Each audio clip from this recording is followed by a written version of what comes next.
Transmitiendo desde la Ciudad de México para todo el mundo, nosotras somos Cristina y Carmina. Y esto es Doble Rendija, divulgación y periodismo de ciencia con perspectiva de género. Bienvenidas y bienvenidos a un nuevo video podcast de Doble Rendija. Los saludamos desde nuestra casa, #quédate en casa. ¿Cómo han estado? Nosotras, angustiadas como todos por lo que está pasando, pero contentas de seguir con este proyecto. Y nuestro segundo episodio no podría ser de otro tema que la pandemia del COVID-19. Pero antes de comenzar, queremos invitarlos a que se suscriban a nuestro canal Doble Rendija. Estamos en YouTube y ahora también estamos en SoundCloud. Activen las notificaciones y también síganos en todas nuestras redes sociales. Estamos en Facebook, en Twitter e Instagram. Y para hablar de este tema nos acompaña con su sana distancia Margarita Valdés Alemán, doctora en virología molecular. Maggie, muchas gracias por venir a conversar con nosotras. Hola Cris, hola Carmina, gracias por invitarme. Recientemente publicó en Twitter Yuval Noah Harari, a quien nosotras admiramos mucho, somos fanáticas de su trabajo, y él lo que dijo fue que si alguien los quiere convencer de cierta teoría conspiratoria en torno al coronavirus y la enfermedad, la pandemia que está provocando, primero pídanle que les explique qué es un virus y cómo causa una enfermedad. Si no te sabe responder, pues pasa de largo con esa persona. Claro, y tiene razón. Yo tengo la impresión de que es un tema poco entendido, especial en México, que no tenemos mucha cultura científica. Y bueno, además cada día hay información nueva y aunque todos hablamos del COVID, hace falta entender más a fondo todo lo que está pasando. Por eso invitamos a Maggie, que además de ser una mujer en la ciencia dedicada a la virología, también es una gran comunicadora de la ciencia y preparamos algunas preguntas para tratar de diseccionar mejor el tema. Empecemos, Maggie, con la pregunta más básica en torno a toda esta crisis. ¿Qué es un virus? Un virus es un agente infeccioso. Se dice que es un parásito intracelular obligado porque necesita forzosamente entrar a una célula para poder replicarse. Otra pregunta importante es, porque de pronto se confunden, es ¿cuál es la diferencia entre un virus y una bacteria? Un virus es una partícula pequeña en la que simplemente es material genético que está cubierto ya se hace por una cápside de proteínas o por una membrana lipídica, o sea, hace grasas y proteínas, ¿no? Se mantiene inerte en el ambiente, puede o no introducirse a un organismo o puede degradarse en el ambiente. Hay mucho debate entre si el virus se considera un organismo vivo o no, porque pues evoluciona, si se multiplica, sin embargo, no lo puede hacer de forma independiente, siempre va a requerir de un hospedero. Uh-huh. Una bacteria sí es un organismo vivo, es una célula, pero esta célula está normalmente recubierta por una pared celular, ¿no? Uno escucha muchas veces gente que quiere tomar antibióticos para una infección viral, y estos solo actúan para las bacterias, porque lo que hace el antibiótico es inhibir la síntesis de la pared celular, ¿no? En alguno de los procesos de la síntesis de esta pared, los antibióticos ahí digamos que frenan esa síntesis, entonces en realidad solo afectan a las bacterias, ¿no? O sea, solo impiden que las bacterias puedan reproducirse, pero a un virus no le hace nada, un virus no tiene esta pared celular. Otra diferencia es el tamaño, ¿no? Un virus es mucho más pequeño que una bacteria, es decenas de veces más pequeña que una bacteria. Y por eso hay virus que también pueden introducirse a bacterias, ¿no? Bueno, la siguiente pregunta es, ¿cómo nos infecta un virus, ¿no? Ya nos dijiste que son parásitos obligados, a fuerza tienen que meterse a una célula, ya sea una célula bacteriana, una célula de planta, una célula animal, para poder utilizar esas células y empezar a hacer copias de sí mismos. Ahora un poquito para entender a nivel organismo humano, ¿cómo nos infecta un virus? En este caso, ¿no?, que queremos tocar el tema de los coronavirus, es un virus que afecta a las vías respiratorias, ¿no? Entonces, inicialmente el virus tiene que introducirse a las vías respiratorias. Esto puede ser al inhalarlo el virus que está en gotas en aerosol en el ambiente o introducirlo, no sé, de alguna superficie que tocamos que tenía el virus y lo introducimos por nuestras manos.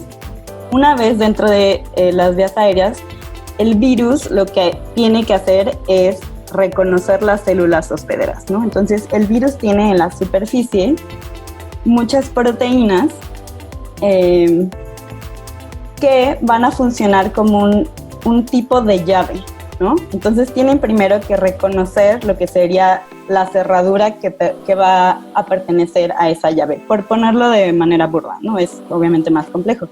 Pero esto quiere decir que los virus tienen un tipo específico de célula al que pueden introducirse, no pueden infectar cualquier célula de tu cuerpo, ¿no? Entonces, en este caso, el coronavirus infectan células del epitelio de las vías respiratorias.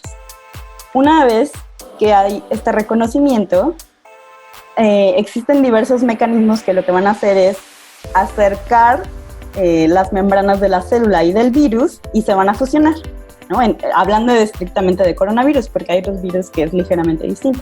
Entonces, una vez que se fusiona la membrana del virus con la de la célula, se introduce el material genético junto con otras proteínas que vienen dentro del virus, y ya una vez el virus dentro de la célula ya puede, digamos que, echar a andar las instrucciones que trae el virus dentro de su material genético para reproducirse. Un virus lo que hace es, digamos que contiene lo mínimo esencial que puede encapsular dentro de su pequeña partícula, y todo lo demás lo hace por medio de la célula. Entonces, el material genético, digamos que trae las instrucciones que obligan a la célula a empezar a sintetizar las proteínas del virus.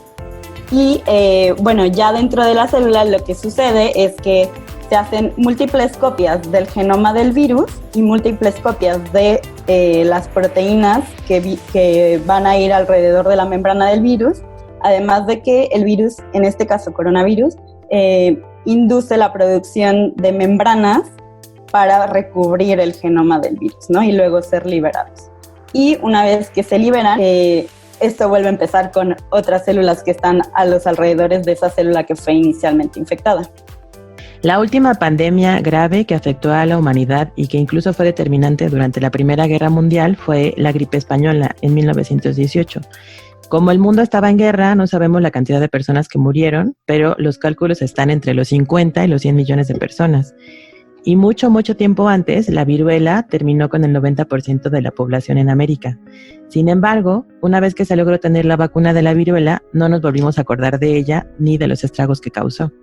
La diferencia es el tipo de virus. Y bueno, nosotros tenemos entendido que el coronavirus es un RNA retrovirus. Y nos gustaría que nos explicaras qué es, qué significa, qué tan rápido muta.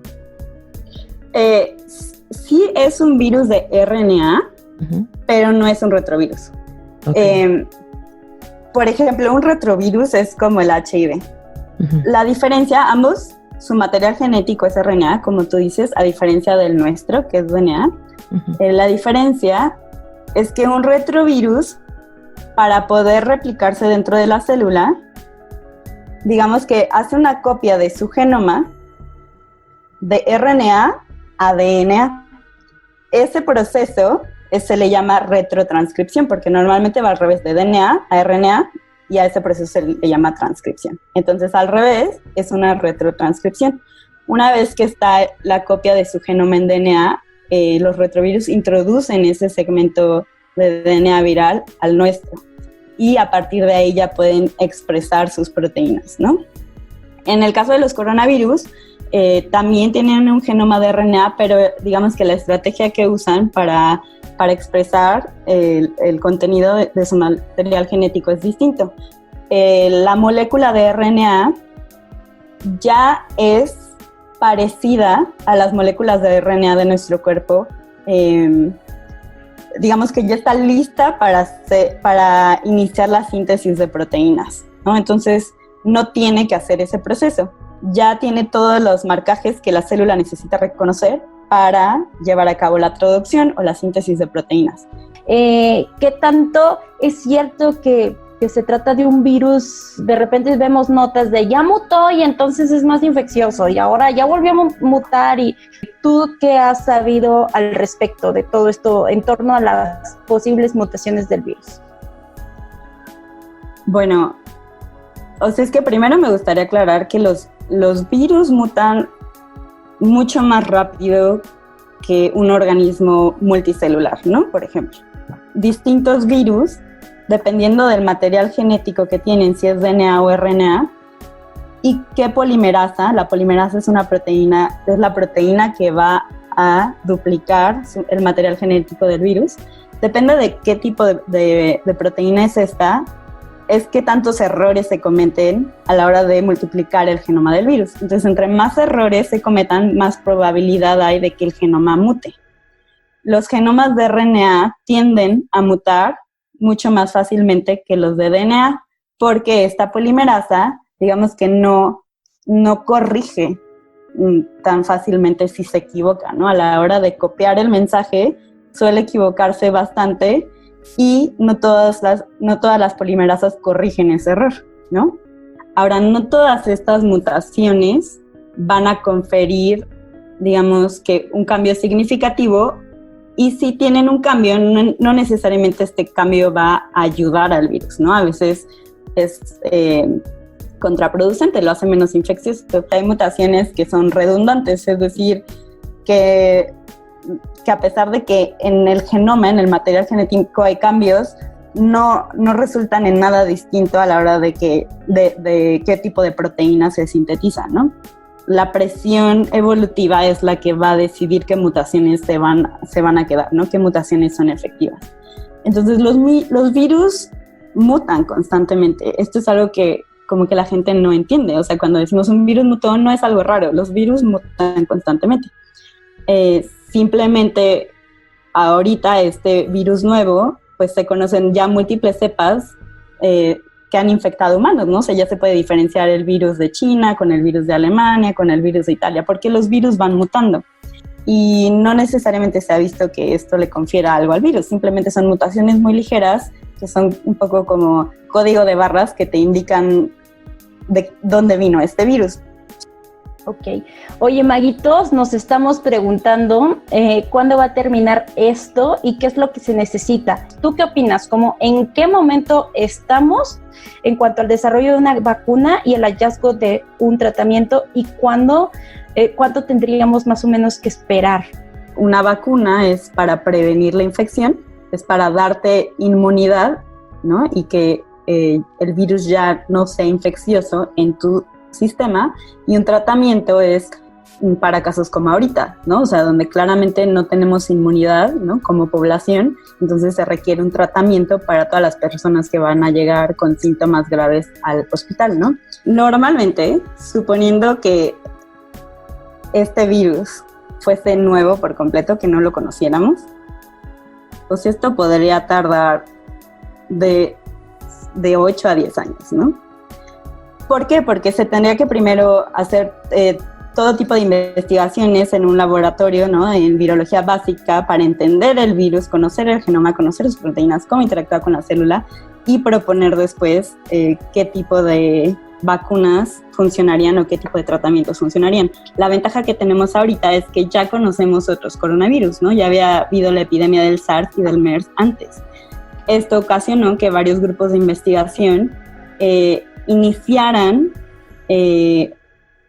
investigaciones para hacer vacunas contra estos coronavirus, y digamos que ahorita ya hay algunos que ya están en la fase que es para analizar, para hacer estudios en animales, ¿no? Entonces ya vamos, digamos que mucho más avanzados en eso. Ahora lo que se tiene que esperar es que los que están en fase de investigación con animales vean en animales que funciona, digamos que sí inhibe al virus o que sí confiere una inmunidad, si estamos hablando de una vacuna. Entonces ya hay cierto avance. Por ejemplo, ahorita se sabe que para vacunas hay 2 que ya están en fase clínica 1, en evaluación, ¿no? Y se estima más o menos que si funcionan, se tardarían 18 meses en liberarla, ¿no? Esto realmente es tiempo récord, ¿no? Para lo que normalmente se tarda, y es porque ya había bastante trabajo avanzado.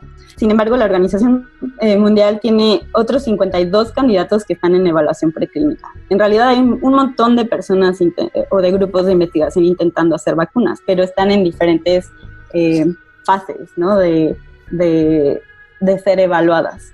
O sea, hay muchos grupos trabajando para tener una vacuna, pero para poderse aplicar en humanos, se tiene que primero evaluar en animales. Una vez que se ve que ya hay un efecto positivo ahí, se tiene que pasar a ensayos clínicos en humanos. Y primero, o sea, hay 3 fases. Y primero se inicia con poquitos, luego con cientos, luego con miles, ¿no? Y en todas se tiene que ver tanto que sea segura, es decir, que no hay efectos secundarios que te puedan causar todavía más daño que el estar infectado, y que realmente sea eficiente. Volvemos después de la pausa. En Doble Rendija contamos historias de mujeres en la ciencia. No te pierdas nuestra publicación semanal en Facebook y apóyanos suscribiéndote a nuestros canales de YouTube y SoundCloud. También puedes seguirnos en Twitter y en Instagram.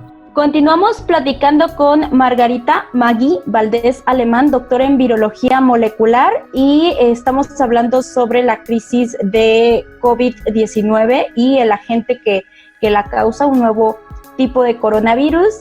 Sabemos que no hay un tratamiento específico para este nuevo coronavirus. Dinos, ¿qué significa eso de que no haya un tratamiento específico? Claro, bueno, o sea, eso significa que no conocemos suficiente al virus como para saber qué tipo de fármacos pueden inhibir ya sea su actividad infecciosa dentro del cuerpo o amortiguar los efectos del sistema inmune a cómo reacciona al virus, ¿no? Y básicamente ahorita lo que se está haciendo es que la Organización Mundial de la Salud hizo una lista de posibles fármacos que podrían tener efecto, ya se hace porque se ha visto que en animales tienen efecto o porque digamos que creen que fármacos que se utilizaron para otros virus pueden tener un efecto similar. México aprobó 3 de estos tratamientos, ¿no? Para hacer pruebas. Uno de ellos es Remdesivir, que también es un antiviral que se usó durante el ébola y básicamente lo que hace es que no permite que se sintetice el material genético del virus, ¿no? Otro de los que se van a utilizar es Tocilizumab, ¿no? Que es de Roche.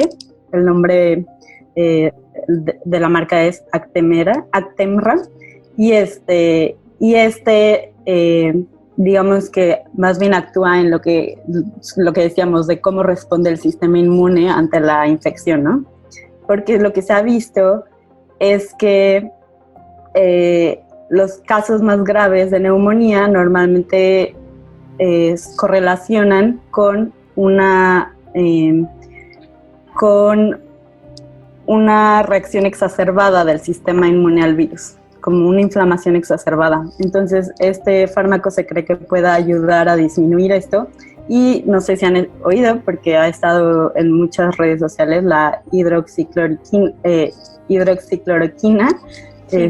que originalmente se usó para tratar malaria y también se utiliza ahora para tratar lupus y artritis reumatoide, porque son también enfermedades del sistema inmune, ¿no? Se sabe que son enfermedades autoinmunes. Entonces, digamos que estos fármacos se cree que también, o sea, no se queda claro cómo funcionan, pero se ha visto en 2 estudios pequeños que tienen efectos favorables para la recuperación de pacientes, ¿no? Para que no entren en este estado grave. Sí, y también puedes mencionar justo que son posibles tratamientos, ¿no? Porque de pronto creo que Trump lo tuiteó y causó desabasto de sus medicamentos. Sí, mucha gente que tiene estas enfermedades no puede conseguir sus tratamientos, ¿no? Claro, y además algo que es muy importante recalcar es que todos estos medicamentos se pueden utilizar solo bajo supervisión. Una, por la dosis, y 2, porque varios de estos tratamientos se utilizan solo si estás en la fase grave de la enfermedad del COVID y no no te sirve de nada tomarlos si no tienes esos síntomas y solo vas a tener los síntomas secundarios, ¿no? de los fármacos. Otro tratamiento que se está también no promoviendo, pero digamos que se quiere ver si se puede utilizar en algunos casos, y digamos que lo que utilizan es el plasma de gente que ya fue infectada, que ya creó inmunidad, por lo tanto ya tiene los anticuerpos contra el virus en su sangre, extraen el plasma de estos pacientes y se los ponen a gente que está actualmente o que en el momento está en un estado crítico. Y esto no se hace una sola vez, o sea, es un tratamiento que tienen que hacer múltiples veces porque, o sea, no le da inmunidad al paciente, es solo temporal, ¿no? Y se ha intentado usar en casos de varias infecciones virales, pero también se ha visto que no funciona en todas las infecciones virales y que puede llegar a tener efectos contraproducentes. Entonces también esto es algo que se hace bajo supervisión médica y todo es igual, ¿no? Como un ensayo clínico, se está viendo cómo responde la gente, qué tipo en qué dosis se tiene que dar, ¿no? Cómo se va a establecer el protocolo del tratamiento y todo. Ayer leí una nota del sitio Materia de España que hablaba de que los alemanes habían encontrado que el virus se propaga mucho más rápido en la garganta que su hermano el SARS, por ejemplo, y el MERS, ¿no?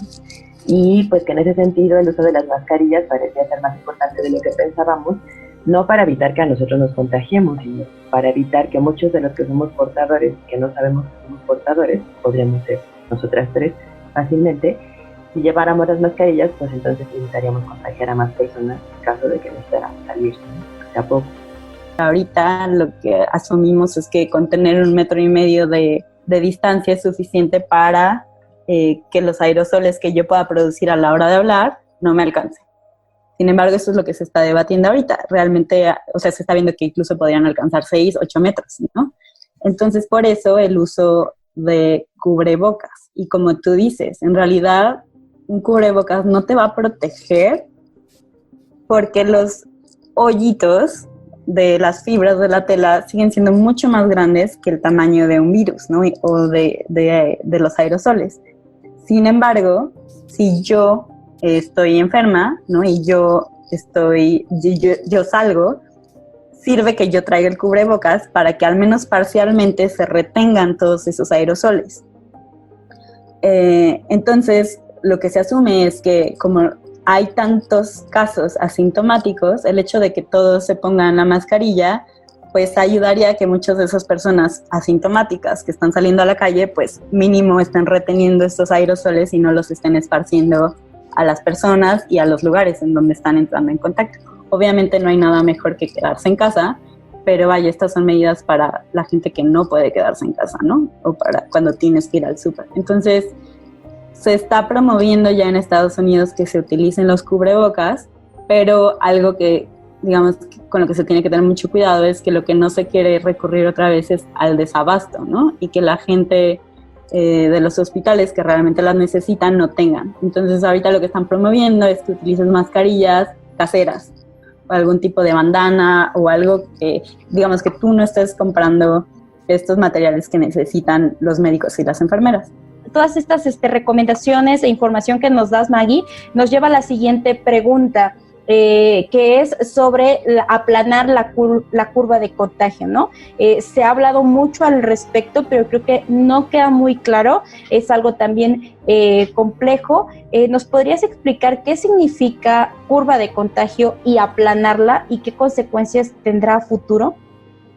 Cuando decimos curva, se refiere a la curva en una gráfica, ¿no? Cuando ves estas gráficas que lo que están mostrando es la cantidad de casos nuevos que hay por día, ¿no? Algunos muestran la cantidad de casos nuevos y otros los casos acumulativos. Pero en ambos casos, aplanar la curva significa que deje de haber un crecimiento exponencial. Esto de aplanarla es como con todos estos lineamientos de sana distancia y de quédate en casa, ¿no? Y básicamente esto lo que significa es que se va a achatar, pero también se va a elongar, ¿no? En cuanto al tiempo en el que va a durar esa curva.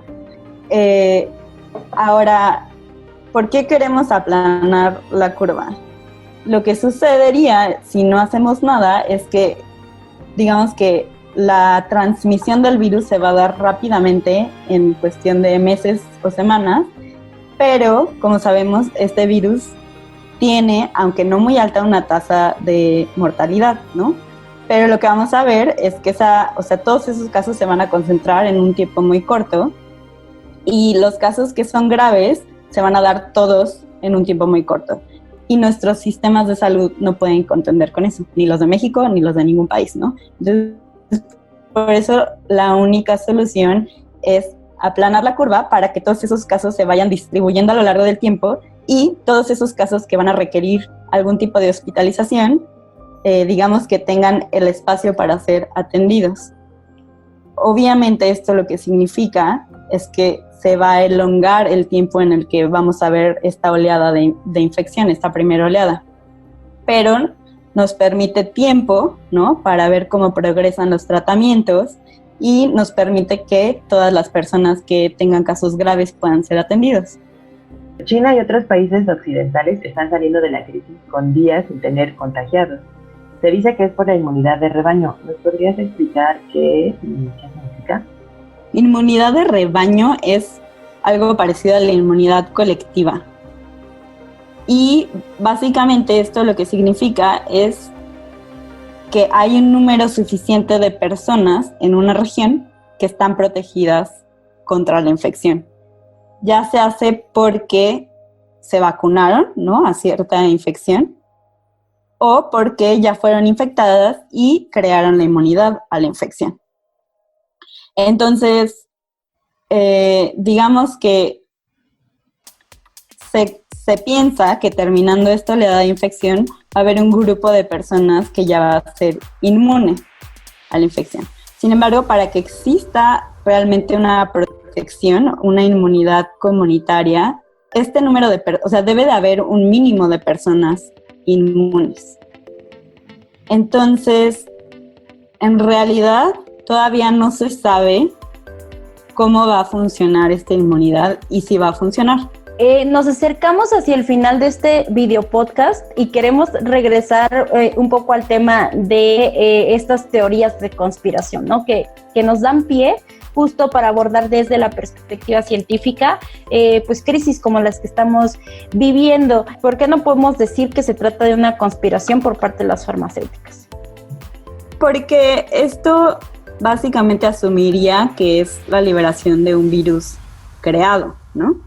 Se tiene la secuencia de este virus nuevo y se ha comparado con otros virus de la misma familia que infectan otros animales o, por ejemplo, el SARS y el MERS, ¿no?, que son otros coronavirus humanos, y se ven muchísimas similitudes en el genoma. Es decir, si fuese un virus nuevo o creado, tendría que ser la recopilación de virus ya conocidos y una especie de ensamblaje de estos virus. Este virus nuevo no se ve de esa forma, no se ve ensamblado, comparte muchas similitudes con los demás y algunas pequeñas mutaciones. No sabemos exactamente cuál es el origen del virus, pero se ha comparado con coronavirus que infectan murciélagos y pangolines y se les ha visto mucha similitud. Aunque no podemos exactamente descifrar de cuál de esos dos vino, pareciese ser que hubo solo un brinco zoonótico, es decir, solo de alguno de estos animales al humano, a diferencia de SARS o MERS, por ejemplo, que se había visto que brincó de murciélagos a camellos y luego humanos, ¿no? En este caso pareciese ser que el brinco es directo, pero no se ha determinado exactamente cuál es su origen animal. El que veamos este tipo de sucesos no es ni la primera vez ni la última vez. De hecho, entre más sobrepoblación haya y más densidad de población hay en ciertos lugares, justo va a promover que se dispersen más rápido algunas infecciones que puedan llegarse a dar. Ahora viendo toda la la crisis que esto ha ocasionado a nivel mundial y económicamente creo que es una lección, ¿no? Que tenemos que aprender, que esto puede volver a pasar y tenemos que saber qué medidas tener y sobre todo creo que no podemos dejar a un lado la ciencia. La política siempre debe ir al lado de la ciencia, siempre debe ir guiada por ciencia. Muchísimas gracias, doctora Margarita Valdés Alemán Magui, doctora en virología molecular. ¿Tú cuáles son estas cuentas en redes sociales que nos recomiendas seguir a nosotras y a nuestros seguidores para mantenernos informados de forma adecuada? Pues yo les recomendaría mucho sí checar la página de la Organización Mundial de la Salud. Hay muchísima información. La versión en inglés es la versión más completa. Para, por ejemplo, checar si algunas notas son falsas o para desmentir algunas de estas teorías, como decíamos, la página de verificado.com también está poniendo artículos interesantes, ¿no? Desmitificando muchas de estas cosas y resolviendo algunas preguntas que también la gente podría tener. Para páginas de Facebook, yo recomiendo seguir la página de la Sociedad Mexicana de Virología. Ahí están constantemente poniendo posts, informando y actualizando a la gente. Y ahora sacó una nueva página específicamente para lo del COVID, que es SMB, de Sociedad Mexicana de Virología, -COVID-19. Y a mí también me gusta mucho una página que sigo tanto en Facebook como su podcast. Las siglas son TWIV, que es This Week in Virology. Claro, nosotros vamos a poner las referencias sobre todo lo que hablamos en nuestra cajita de descripción y pues no nos queda más que agradecerte mucho todo lo que nos apoyaste para entender este problema y recordarles a nuestros seguidores que nos sigan en todas nuestras redes sociales y seguiremos compartiendo más información con ustedes. Esto fue Doble Rendija, divulgación y periodismo de ciencia con perspectiva de género. Desde la Ciudad de México somos Cristina y Carmina. Nos vemos pronto.